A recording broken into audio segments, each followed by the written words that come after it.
బ్రహ్మానికి శక్తి ఉన్న భేదం పేరుకే గాని వాస్తవం కాదు. అగ్ని, దాహికా శక్తి ఒక్కటే అయిన రీతిగా బ్రహ్మము, శక్తి ఒక్కటే. రెండూ అభేదం. పాలు తెల్లదనం ఒక్కటే అయినట్లు బ్రహ్మము, శక్తి ఒక్కటే. రత్నము దాని కాంతి ఒక్కటే అన్న రీతిగా బ్రహ్మము, శక్తి ఒక్కటే. ఒకటి విడిచి రెండవ దాన్ని మీరు ఊహించలేరు. రెండింటికి భేదాన్ని కల్పించలేరు. సృష్టి స్థితి లయాలనే వ్యాపారాలెక్కడున్నాయో శక్తి అక్కడే ఉంది. చలిస్తున్నా, చలించకున్నా నీరు నీరే కదా! ఈ కెప్టెన్ ఒకప్పుడు ఏ పని లేక ఊరకు ఉండేవాడు. మరొకప్పుడు పూజ చేసేవాడు. లేదా పని మీద రాజప్రతినిధిని చూడబోతాడు. ఏ స్థితిలో ఉన్నప్పటికీ అతను కెప్టెనే అయి ఉండే రీతిగా సచ్చిదానంద స్వరూపమైన బ్రహ్మం ఎప్పుడు సృష్టి, స్థితి, లయ కారణమైన చిచ్చక్తే. అతడు ఎప్పుడూ కెప్టెనే. అవి కేవలం అతడి ఉపాధులు, స్థితులు. ఒకప్పుడు నేను దుస్తులను ధరించి, మరొకప్పుడు దిగంబరునిగాను ఉండే రీతిగా బ్రహ్మం ఒకప్పుడు సగుణంగాను, మరొకప్పుడు నిర్గుణంగాను ఉంటుంది. సగుణ బ్రహ్మం అంటే శక్తితో కూడిన ఉన్న బ్రహ్మం. దాన్నప్పుడు ఈశ్వరుడంటారు. నా జగన్మాత ఏకమని, అనేకమని, అంతేగాక రెండింటికి కూడా అతీతమని గ్రహిస్తారుగాక.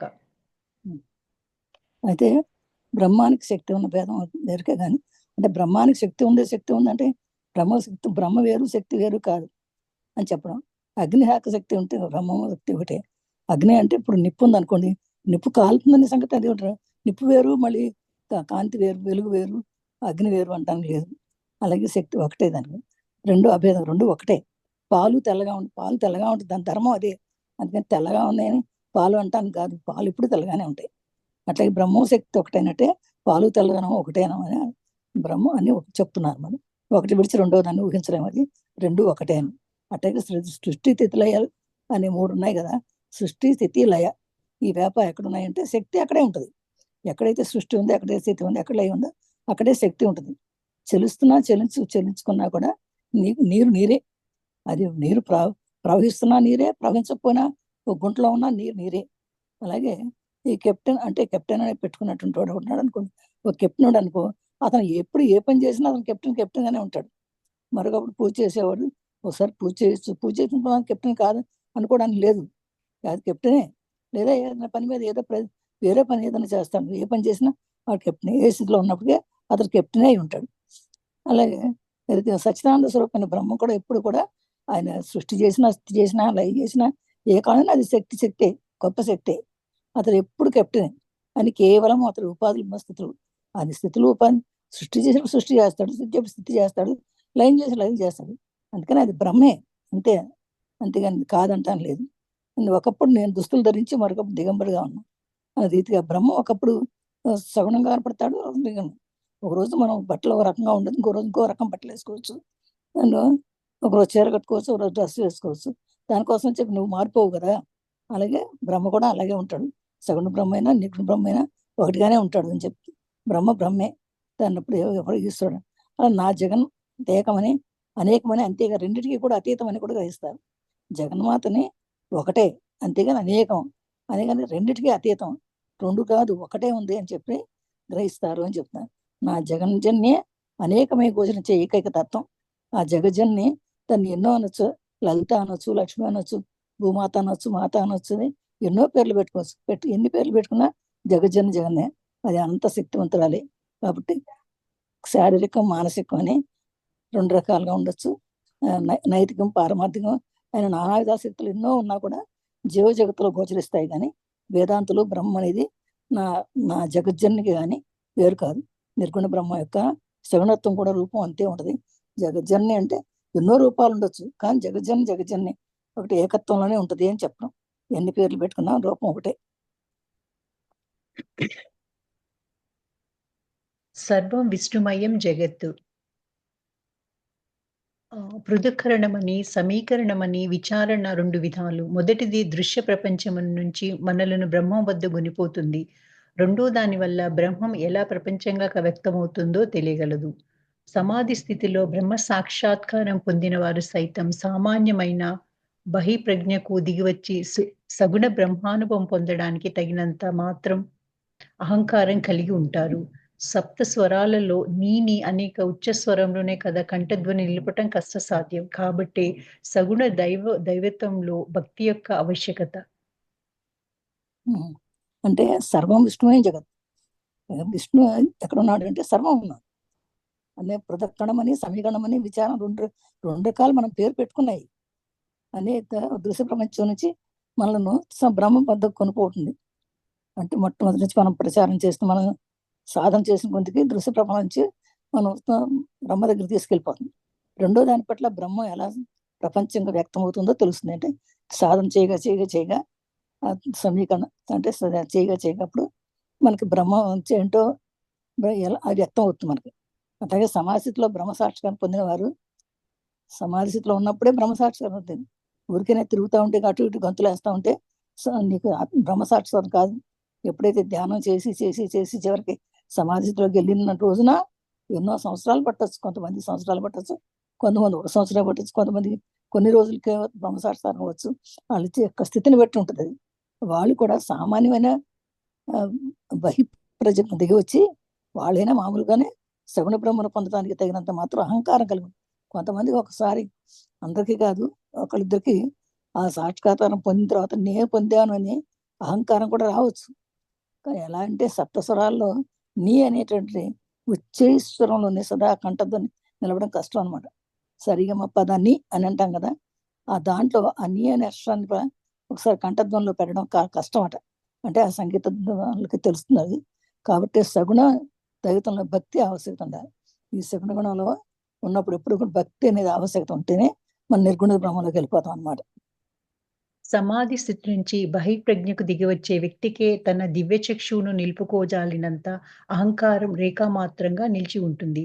ఇది అతన్ని తనలో కూడా జీవ జగత్తుల నొక్కే బ్రహ్మం యొక్క వివిధ రూపాలుగా భావించడానికి సమర్థుణ్ణి చేస్తుంది. జడ సమాధిలో లేక నిర్వికల్ప సమాధిలో నిరాకార నిర్గుణ బ్రహ్మ సాక్షాత్కారాన్ని, చేతన సమాధిలో లేక సవికల్ప సమాధిలో సాకార సగుణ బ్రహ్మ సాక్షాత్కారాన్ని పొందిన వ్యక్తికి మాత్రమే ఈ భవ్య దర్శనం లభిస్తుంది. అహంకారంతో నువ్వు ఒక వ్యక్తివై ఉన్నంత దాకా, నేను ఫలానా వ్యక్తిననే భావం కలిగి ఉన్నంత వరకు భగవంతుడిని నువ్వు ఒక వ్యక్తిగా తప్ప మరొక విధంగా భావన చెయ్యలేవు, దర్శించలేవు. అంతవరకు నిరుపాధిక బ్రహ్మం నీకు బాహ్యాంతరాల్లో సోపాధికంగా సగుణ బ్రహ్మంగా గోచరించక తప్పదు. ఈ సగుణ బ్రహ్మ స్వరూపాలు నీ మనశ్శరీరాల కంటే, బాహ్య ప్రపంచం కంటే తత్వతంలోని తీసిపోయేవి కావు. పైగా వీటన్నిటికంటే కోటి రెట్లు వాస్తవికాలు. అంటే సమాజం నుంచి ప్రజ్ఞకు దిగి వచ్చే వ్యక్తికి ఈ దివ్యశిక్షు నిలుపుకోజాలన్నంత అహంకారం ఉండాలి. సమాధి స్థితిలో ఉండి అసలు బయటికి రాగానే మనకి దివ్యశిక్ష ఉంటుంది. అంటే మూడో కన్ను ఉంటుంది. ఆ మూడో కన్ను నిలుపుకోవాలని నిలుపుకోవాలంత ఉంది. అయినా కానీ అహంకారం ఉంటే అది రేగా మొత్తం కొంచెం అలా ఉండి వచ్చేసి వెళ్ళిపోతుందట. అందుకని మనకి ఎప్పటికప్పుడు ఎంత ఎరుకలోనో ఉండాలి. సమాధి స్థితికి వచ్చామంటే ఎంత ఎరుకలోనో నిస్వార్థంగా ఉండి ఖచ్చితంగా కాన్సన్ట్రేట్ చేస్తే మనకి మూడో కన్ను నిలిచిపోతుంది. లేకపోతే అలాంటి వాడికి కూడా సమాధి స్థితికి వచ్చినా కూడా మనకి ఇంకా అహంకారం ఉంటే ఆ దివ్య శిక్ష వచ్చిన శిక్ష కూడా అట్లా నిలిచిపోతుంది, మళ్ళీ రాదట. ఇది అతను తనతో కూడా జీవజగత్తు ఒకే బ్రహ్మ యొక్క వివిధ రూపాలుగా కాంచడానికి సమర్థుని చేస్తుంది. కనుక అది కనుక తప్పకుండా తనకు అదే దృష్టిలో ఉంటే మనం తప్పకుండా సమర్థుని చేస్తుంది. కానీ జడ సమాధిలో లేక నిర్వికల్ప సమాధిలోనో నిరాకార నిర్గుణ బ్రహ్మ సాక్షాత్కారం అన్ని చేతన సమాధిలో లేక సవికల్ప సమాధిలో సాకారంగా సాక్షాత్కారం పొందిన వ్యక్తి మాత్రమే ఈ భగవద్ని. ఎప్పుడైతే ఆ బ్రహ్మ సాక్షాత్కారాన్ని పొందుతాడో సాకారంగానే సాక్షాత్కారం కానీ పొందిన వ్యక్తి మాత్రం అంత భవ్య దర్శనం, బ్రహ్మ దర్శనం చేసుకున్నాడంటే మాత్రం అంత అహంకారం లేకపోతే బాగుంటుంది. అహంకారం ఉన్నట్టు వ్యక్తి అయితే ఉన్నంత వరకు నేను ఫలానా వ్యక్తిని నేను నానే అనుకుంటే మాత్రం ఆ బ్రహ్మ సాక్షాత్కారం నిలవదట. భగవంతుడు నేను ఒక వ్యక్తిగా మరో విధంగా భావం చేయలేవు. ఒక వ్యక్తిగా నువ్వు ఎప్పుడు భగవంతుడు, ఆ భగవంతుడే నువ్వు అని అనుకోవాలి, ఆ భగవంతుడే నేను అనుకోవాలి, ఆ బ్రహ్మ నేను ఒకటే అని అనుకోవాలి. అలా అయినప్పుడే కుదురుతున్నాను. లేకపోతే అంతవరకు కూడా నిర్గుణంగానే ఉంటావు అనమాట. నీకు సారీ నీకు బ్రహ్మాభ్యంతర స్వపాది సగుణ బ్రహ్మము గోచరించగా తప్పదు. ఇంకప్పుడు ఈ సగుణ బ్రహ్మ స్వరూపాలని మనస్సరేల కంటే బాహ్య ప్రపంచం కంటే సత్యత్వంలో తీసిపోయేవి కావు. పైగా వీటన్నిటికంటే కోటి రెట్లు వాస్తవికాలు. ఎప్పుడైతే నువ్వు బయట చూసే బ్రహ్మ కంటే నీ లోపల చూసే బ్రహ్మ అసలైన బ్రహ్మని తెలుసుకుంటా. ఆ బ్రహ్మ లోపలైతే నువ్వు ఎప్పుడైతే చూసుకుంటావో ఆ బ్రహ్మ సత్యం అని తెలుస్తుంది. నువ్వే బ్రహ్మ అయిపోతావు. ఇంకా బహిర్బ్రహ్మ అనేది ఉండదు. ఇంకా నువ్వే బ్రహ్మ అయిపోతావు. కానీ ఎప్పుడు అహంకారం ఉంటే పడిపోతావు. అహంకారం మమకారాలు రెండు మనకి అడ్డు వచ్చేస్తాయి, ఆత్మజ్ఞానానికి అడ్డు వస్తాయి. అందుకని ఎప్పుడు కూడా అహంకారాన్ని మమకారాన్ని దూరం పెట్టుకోవాల్సిందే ఆత్మజ్ఞానం కావాలంటే. బ్రహ్మానికి జీవ జగత్తులకు ఉన్న సంబంధం అనులోమ విచారణకు, విలోమ విచారణకి ఉన్న సంబంధం వంటిది. జీవ జగత్తులను విడిచి పరబ్రహ్మం వైపుకు మరలితే నీ వ్యక్తిత్వం బ్రహ్మంలో లయమిస్తుంది. ఇదే సమాధి. బ్రహ్మజ్ఞానంతో ఈ దివ్య వ్యక్తిత్వంతో నువ్వు బయలుదేరిన చోటికే మరలితే జగత్తు, నీ వ్యక్తిత్వము ఆ పరబ్రహ్మము నుంచే వ్యక్తమవుతున్నాయని, బ్రహ్మం, జీవుడు, ప్రకృతి చివరికొక్కటే అని, వీటిలో దేని తత్వత తెలుసుకున్నా తక్కిన వాటన్నింటినీ తెలుసుకున్నట్లే అని నీకు అనుభూతమవుతుంది. ఈ బ్రహ్మానికి జగత్కి ఉన్న సంబంధం అంటే ఈ అనులోమ విచారణకి విలోమ విచారణకి అంటే నువ్వు ఎప్పుడైతే ధ్యానం చేస్తావో ఆ జీవ జగత్తు నడిచి పరబ్రహ్మ ఎప్పుడైతే పరబ్రహ్మకు నీ మనస్సు మరుగుతుందో అప్పుడు నీ వ్యక్తిత్వం ఆ బ్రహ్మలో లయిస్తుంది. ఇంకా నువ్వు అనేది ఉండదు. ఇక ఆ బ్రహ్మలో లయించిపోతుంది. ఇదే సమాధి స్థితి. ఎప్పుడైతే నువ్వు బ్రహ్మలో లయించిపోతావో అప్పుడు నీకు ఒక్కటే కనపడుతుంది. ఇక బ్రహ్మే కనపడుతుంది. దాన్నే సమాధి స్థితి అంటారు. ఆ బ్రహ్మజ్ఞానంతో దివ్య వ్యక్తిత్వం వస్తుంది. ఆ దివ్య వ్యక్తిత్వం వస్తుంది. నువ్వే బ్రహ్మ అయిపోతావు. నువ్వు బయలుదేరిన చోటికి మరలితే జగత్తు నీ వ్యక్తిత్వం కూడా ఆ పరబ్రహ్మం నుంచి వ్యక్తమవుతున్నాయని తెలిసిపోతుంది. బ్రహ్మ, జీవుడు, ప్రకృతి అన్ని ఒకటే, రెండు లేవు అసలు. నీకు ఏది చూసినా కూడా నీకు ఒక్కటి కనపడుతున్నారు, రెండు కనపడవు అనమాట. సమాధి స్థితిలో నువ్వు ఎప్పుడైతే ఆత్మసాక్షాత్తులో ఉంటావో, ఎప్పుడైతే ఆ బ్రహ్మ నీకు కనపడతాడో, ఆ బ్రహ్మ కనపడినప్పుడు నువ్వు బ్రహ్మ ఒకటి కాదు, ఈ ప్రకృతి ఒకటి కాదు, అన్నీ ఒకటే అని తెలుసుకోగలుగుతావు అనమాట. మరి ఇంకోటి వీటిలో ఇంకా దేని తత్వం దాన్ని తెలుసుకున్నా కూడా ఈ దేవొక్కటి తెలుసుకున్నా కూడా తక్కిన వాటిని తెలుసుకున్నట్టే. అంటే నువ్వు ఆత్మస్థితిలో నీ ఆత్మను తెలుసుకున్నా, బ్రహ్మను తెలుసుకున్నా, నీవు ప్రకృతిని తెలుసుకున్నా అన్నీ ఒకటే, అన్నీ ఒకటే తెలిసిపోతుంది. అందుకని నీకు అనుభూతి తప్పకుండా తెలిసిపోతుంది. ఏ ఒక్కటి తెలుసుకున్నా చాలు. ఈ జగల్లీల ఎవరిదో నిత్యత్వము అతడిది. అంతేకాక ఎవడు నిత్యుడో అతడే లీలా రూపుడు. లీలా మూలంగానే నువ్వు నిత్యుణ్ణి తెలుసుకోగలుగుతావు. అంతేగాక ఇలాంటి సమ్యక్ దర్శనం లభించగానే లీల ఇక ఎంత మాత్రం మిథ్యగా కనిపించదు. దృశ్య ప్రపంచంలో నిత్య స్వరూపమై గోచరిస్తుంది. పండులోని గుజ్జు, చిప్ప, గింజలు ఇవన్నీ ఒకే విత్తనం నుంచి పుడుతున్న రీతిగా చేతనం, అచేతనం, భౌతికం, ఆధ్యాత్మికమైన ఈ సృష్టి జాతమంతా ఒకే బ్రహ్మం నుండి ఉద్భవిస్తుంది. గురుదేవులు ఇలా వచించేవారు. నేను సర్వం అంగీకరిస్తాను. తురియ, జాగరం, స్వప్నం, సుషుప్తి, బ్రహ్మం, జీవుడు, సృష్టి వీటన్నింటినీ అంగీకరిస్తాను. లేకుంటే పరిపూర్ణతకు లోటు ఏర్పడుతుంది. కాబట్టి నాకు బాహ్యము, దృశ్య ప్రపంచము కూడా సమ్మతాలే అన్నారు గురుదేవులు. ఈ జగల్లీల అంటే ఈ జగంలో ఈ ప్రకృతిలో ఉన్న లీలలు ఇవి. ఏది ఎవరిది నిత్యత్వం అనేది అతడిదే. అంటే ఎవరికి ఏది కనపడితే అదే, ఎవరు నిత్యం అనుకుంటే అదే. అంతేకాదు ఎవరు నిత్యుడు అని అతడే లీలారూపుడు. నిత్యం ఉండేవాడు ఎవరో అతను లీలాపుడు. ఎట్లా అంటే లీల మూలంగా నిన్ను నిత్యుని తెలుసుకోగలవు. అతని భగవంతుడు లీలలు ఇవన్నీ. ఆ భగవంతుడి లీలని ఎప్పుడైతే నువ్వు అనుకుని లోపలికి వెళ్తావో అప్పుడు నీకు తెలిసిపోదు ఇవన్నీ. ఇలాంటి సమ్యక్ దర్శనం, ఇది లీల, భగవంతుడు లీల అని తెలుసు. కానీ నీకు ఎంత మాత్రం నీకు మిజ్జిగా కనిపించదు. అప్పుడు దృశ్య ప్రపంచంలో నిత్య స్వరూపం ఉంటుంది. మన భగవత్ లీలలు అంతే కదా. భగవత్ లీలలన్నీ కూడా నిత్యం ఉండేవి. కనుక పండులో ఎట్లా అంటే ఒక పండు తీసుకున్నాం అనుకోండి, పండులోని గుజ్జు, గింజలు, చిప్ప అన్నీ ఒకటి. అందుకని ఇవన్నీ ఒకే విత్తనం నుంచి పుట్టినవి.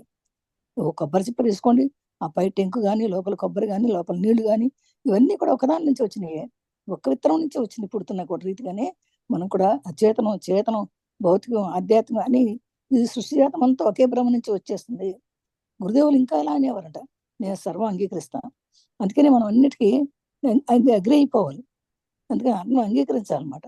అంగీకరణ బుద్ధి ఉండాలి మనకు అందరూ కూడా. వాళ్ళు ఏం వాళ్ళు అలా అంటారు, వీళ్ళు ఇలా అంటారు కాదు, అన్నీ అంగీకరించాలి. నీకు అవసరమైనవి తీసుకోవాలి. తురియమని, జాగ్రత్త అని, స్వప్నం అని, సుషుప్తి అని, అన్ని అని, జీవుడని, బ్రహ్మం అని, సృష్టి ఇవన్నీ ఎన్నో ఉంటాయి. కానీ వీటన్నిటిని అంగీకరిస్తానంటారట గురుదేవులు. లేకపోతే పరిపూర్ణత ఉండదట. ఒకటి గ్రహించి ఒకటి గ్రహించకపోతే పరిపూర్ణత్వం ఉండదట, లోటు ఏర్పడుతుందట. కాబట్టి నాకు ఈ బాహ్య ప్రపంచం, దృశ్య ప్రపంచం కూడా అన్నిని నేను నమ్ముతాను అంటున్నారు.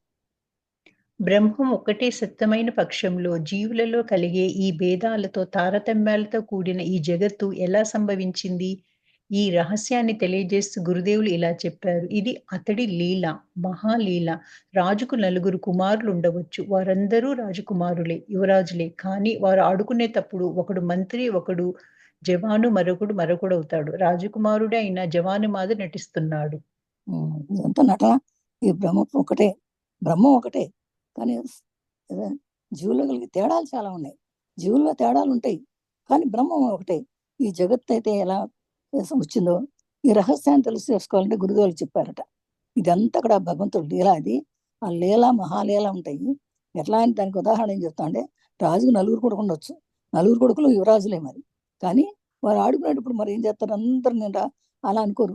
నేను మంత్రి, నేను రాజునరా, నేను మంత్రిని, నేను జవాన్ని, నేను ఇంకోటి పోలీసు, ఏదో ఒకటి అట్లా అనుకుని ఆడుకుంటారు. కానీ ఆడుకున్నా, ఎంత ఆడుకున్నా చివరి కాళ్ళలో రాజకుమారులే కదా, యువరాజులే కదా. అలాగే మనం కూడా మన జీవుడివే. కానీ వాడు ఒకరోజు ఒక పని చేస్తారు, ఇంకో పని చేస్తారు, ఇవాడు ఒకడు పోలీసు ఉండొచ్చు, ఇంకో ఏదో ఎన్నో పనులు చేస్తారు, ఎన్నో ఉద్యోగాలు చేస్తారు, ఎన్నో రకరకాల ఉద్యోగాలు చేస్తారు. అయితే మనం మనం మామూలుగా ఉండేది మన పేరు మారదు, మన ఊరు మారదు, మన జీవు మారదు. అలాగే బ్రహ్మ ఇవన్నీ మనం చేసే పనులు. ఇప్పుడు మనం చూడండి, మన పేర్లు ఒకసారి అమ్మ అంటాం, ఒకసారి అమ్మమ్మ అవుతాం, ఒకసారి అత్త అవుతాం, ఒకసారి అక్క అవుతాం, ఒకసారి ఎన్నో పేర్లు ఉంటాయి. అన్ని ఎన్నో పాత్రలు ఇవన్నీ కూడా. కానీ చివరికి ఉండేది ఒకటే అనేది గుర్తుపెట్టుకోవాలి మనం. సాకార బ్రహ్మం, నిరాకార బ్రహ్మం. అయ్యా ఏది గొప్పది? సాకార బ్రహ్మమా, నిరాకార బ్రహ్మమా అని ఒకరు ప్రశ్నించగా గురుదేవులు ఇలా జవాబిచ్చారు. నిరాకార తత్వజ్ఞానం పక్వమని, అపక్వమని 2 విధాలు. దీనిలో పక్వమైనది గొప్పది. దాన్ని సాకార బ్రహ్మం మూలంగానే పొందాలి. బ్రహ్మ సమాజ స్థుతులు అవలంబించే అపక్వమైన నిరాకార బ్రహ్మ భావన కేవలం కళ్ళు మూసుకోవడంతో గోచరించే చీకటి వంటిది. అది అంటే సాకార బ్రహ్మ, నిరాకార బ్రహ్మ. సాకారం అంటే మనకు కనపడేది, నిరాకారం అంటే కనపడదు. అయ్యా ఏది గొప్పది? ఇది సాకార బ్రహ్మం గొప్పదా, నిరాకార బ్రహ్మం గొప్పదా అని ప్రశ్నించాడట. అప్పుడు గురుదేవులు ఈ విధంగా చెప్పారట. నిరాకార తత్వ జ్ఞానం పక్వం. యాక్చువల్గా భగవంతుడు మనకు చూస్తానికి ఒక విగ్రహం పెట్టుకుంటాము, అది సాకారం. కానీ అక్కడ విగ్రహం లేదు, మనకు బ్రహ్మం చూస్తున్నాము, అది నిరాకారం. అయితే ఏది గొప్పది అంటే నిరాకారం. ఎందుకంటే పటంలో భగవంతుడు ఉండడు కదా, ఒక రాయిలో భగవంతుడు ఉండడు.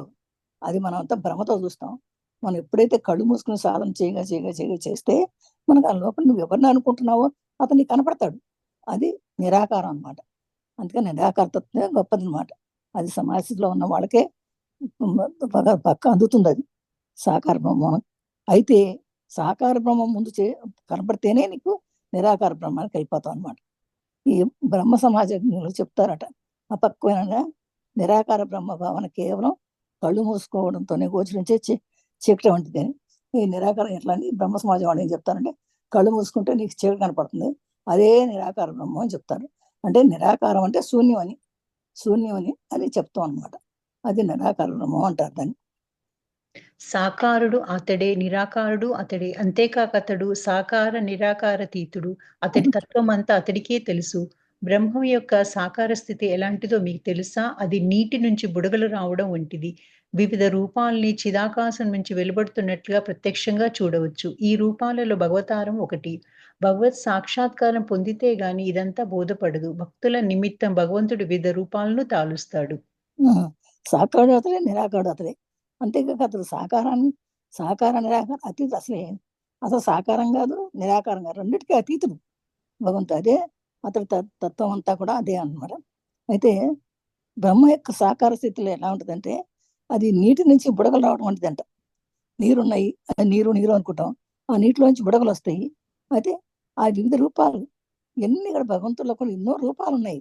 అన్ని కూడా చిరాకాశం అంటే ఇప్పుడు నీళ్లు పెద్ద బిందులోకి వస్తే పెద్ద బిందెలు, పీపాలకు వస్తే పీపాడు, గ్లాసులోకి పోతే గ్లాసులే ఉంటాయి అన్నట్టుగానే ఉంటుంది. ఎంత రూపాలు, ఎన్నో రకాలుగా. ఈ రూపాల్లో భగవద్ అవతారం ఒకటి.